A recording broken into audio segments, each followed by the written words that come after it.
આમ તો ઘણા મંદિરો જોયા છે, મંદિરો, મસ્જિદો, ચર્ચ કે એવું બધું જગતભરમાં, પણ આવું અભૂતપૂર્વ નથી જોયું ક્યાંય પણ.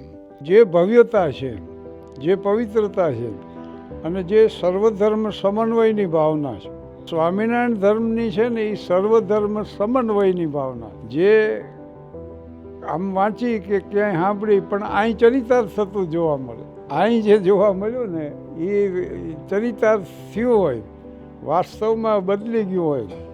હેન્સ ક્રિશ્ચિયન એન્ડરસને પરિકથા લખી, પણ એ પરિકથાનું અહીં રૂપાંતર જે જોયું એ તો અભૂતપૂર્વ.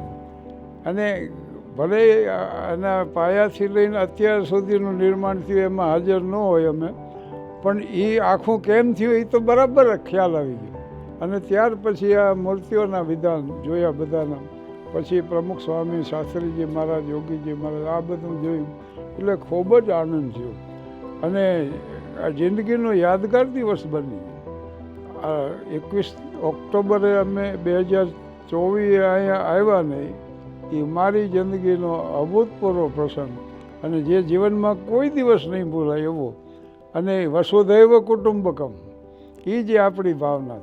પ્રમુખ સ્વામી મહારાજની એક બહુ સારી વાત એ હતી, મારે તો સંબંધો એવા હતા કે બાપાનો મને સીધો ફોન આવ્યો અને હું જ્યારે મળું ને આમ પ્રણામ કરું ને એટલે બાપાનો પહેલો પ્રશ્ન એ હોય કે કામે આવ્યા છો કે દર્શને આવ્યા છો.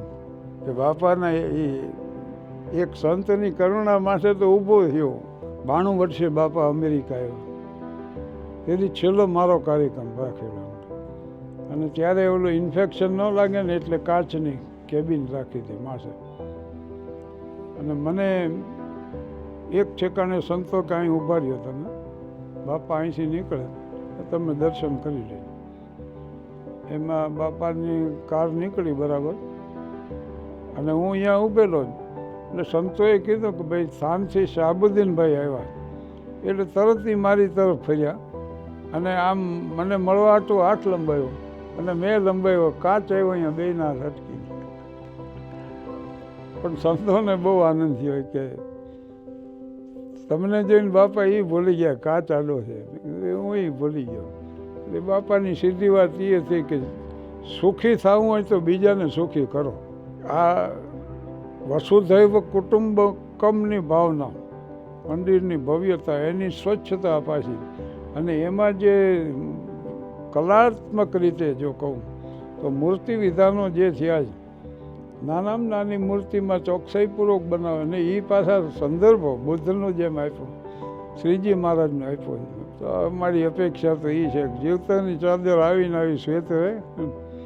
55 વર્ષ પહેલાં નક્કી કર્યું હતું કે વિશુદ્ધ હાસ્ય સર્જ્યું, આખું કુટુંબ બહેન માણીએ કહેવું અને એ રજૂ કરવું. એને આટલા વર્ષ થઈ ગયા. મારા કાર્યક્રમને 14 નવેમ્બરે 55 વર્ષ પૂરા થાય. 20 વર્ષના જુવાન સાંભળતા એ અત્યારે 75 વર્ષના થઈ ગયા. એટલે એ કાર્ય એમને કર્યા જાય, લોકોને આનંદ માણતા જાય. એટલે અંગ્રેજીમાં આઈ ઇઝ ઓલવેઝ કેપિટલ. એક જ વાત છે કે આઈને આડો પાડી દો તો ઈશ્વર તરફ જવાનો બ્રિજ બની જાય. પછી આઈ જેટલો મોટો હોય એટલો બ્રિજ મોટો બને.